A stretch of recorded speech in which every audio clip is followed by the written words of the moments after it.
There you go. Lean, stick.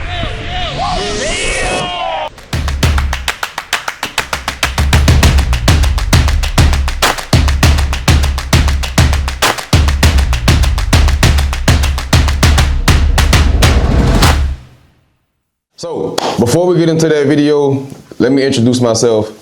My name is Reggie Thomas. I'm a corners coach at Bowling Springs High School in Bowling Springs, South Carolina. This series is called Press Play, pun intended. I want you guys to press play while you watch us press play. So we will be breakdowns of our one-on-one clips in the game. We may have some stuff where we do it in the game, but for right now, we're gonna look at practice clips.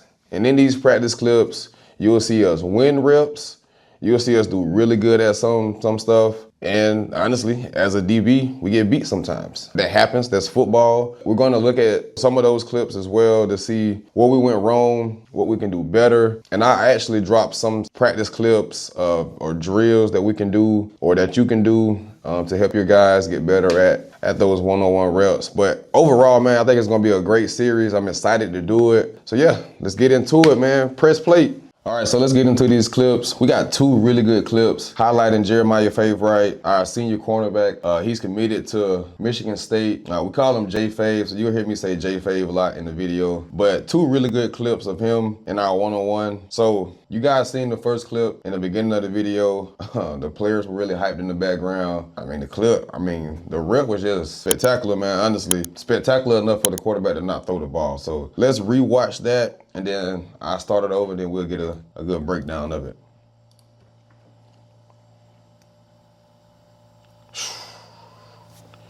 From the jump, we're about 2 yards off in the press, which I love. That's what I teach. You either can be, I tell my guys, you can either be 1.5 yards or 2 yards off, however you want. But I don't like being 1 yard or 1/2 yard in press. Few reasons. First reason, a lot of times you offside. Let's just be real. You be offsides. Guys be so close, they can smell the guy's breath. All right, it's way too close. Two, everything seems to move a little quicker, a lot faster when you're up close, all right? Depth perception. If you're up close on the guy and the first thing he do, he give you a little wiggle, a little all right, you're gonna think that he moving light speed, all right?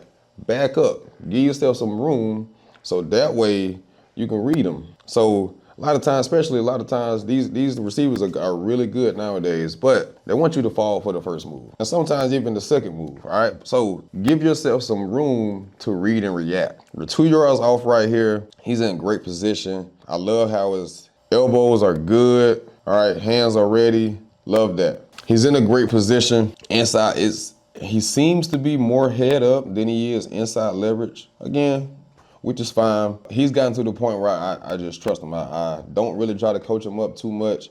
Just say, hey man, go do your thing. So initially, all right, he doesn't move off the rip. Again, fine with that. He takes a pure step to match the receiver's step. The receiver gets a hard boom, boom, and he stabbing with that right. We're gonna pure step with that left.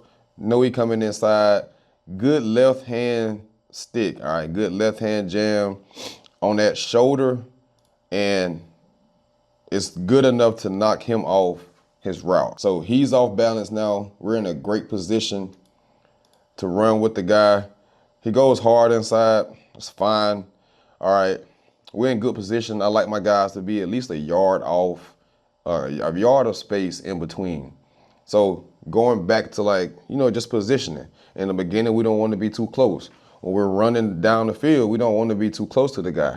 Again, a few reasons. One, all right, you get too close, you get to grabbing, pulling, you might trip over your own feet, you might trip over his feet, now you're falling. All right, two, penalties. All right, you might get a holding call, you might get a pass interference, whatever. All right, just because you get too close and you want to grab, you want to get handsy.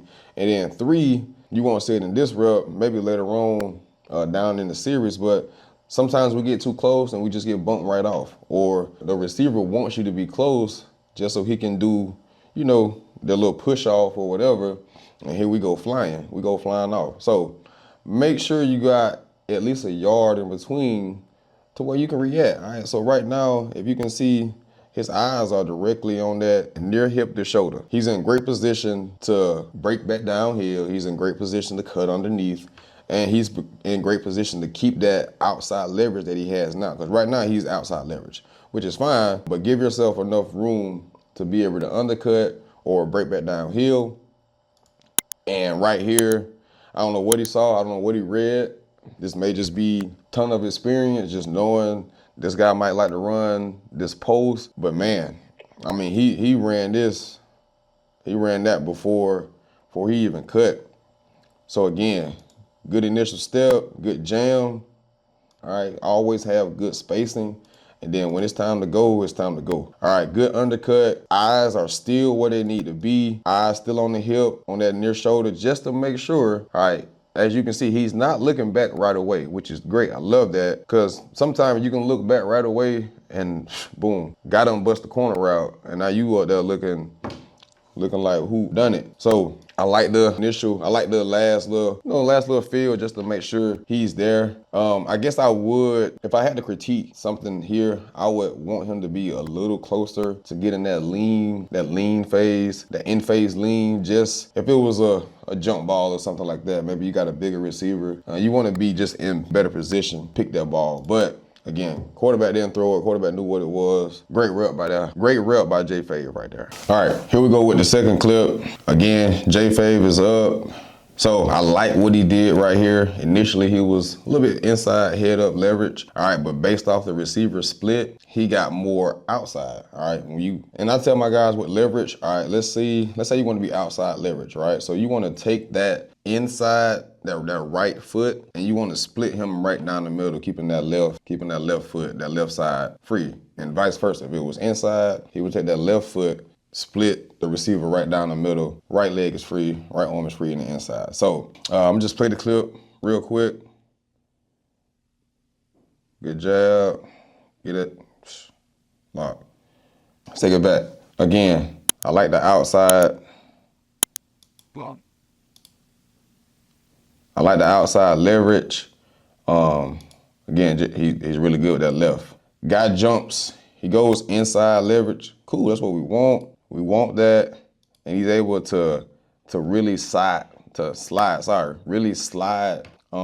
not just open the gate. All right, when you press it, man, you really want to. I call it making the guy run the T. All right, make the receiver run around your frame. If you was to stick your arms out, hold your arms out wide, form a T, you want to make that guy run around that. All right, to really throw off timing, really throw off the receiver. So right now, he's still good outside leverage. He got a good jam. I mean, just look at the picture right here, all right? We're in great position. He gets field a little bit too far ahead of himself to where he's almost inside leverage. But look at his hands. He does a great job of going one, then he got two, then he went back to one. That's fine. We're a little off, but the receiver is off balance himself, all right, just from the initial jams. J Fave probably thought he was about to run like a deeper route, which is why you can tell he's a little bit far upfield. But again, use good hands. Uses good hands, was able to get into the route, shut the guy down. And I tell my guys all the time, look, we are not going to get the ball. We do not pick up footballs. All right, I was just playing around right here, had the camera on him the whole time just to show him getting the ball. But that's how we play, man. We want to be physical, we want to be fast, we want to be efficient. And with these one-on-one reps, they say it's for the receiver, but we want to try to win every rep. I don't care if the guy runs an inside route, they'd be like, oh, the linebacker's in there. Me personally, I want to win that rep. All right, maybe we won't, but I want my guys to have the mentality that we want to win that rep. So that's press play, man. Hopefully this series goes well. Hopefully you guys like it. Give me feedback. First time doing this, so I would really love the feedback. I'm open for anything, but I really think it'll be a great series. Guys love the one-on-one reps, and I don't think I've seen like a breakdown of one-on-one reps, especially practice reps. So you're getting a live inside look of what we do at practice each day. So yeah, man, follow me, Route Breakers, on Instagram, _Route Breakers, TikTok, Route Breakers, Twitter, Coach RT14. And yeah, man, excited to start this new journey. Peace.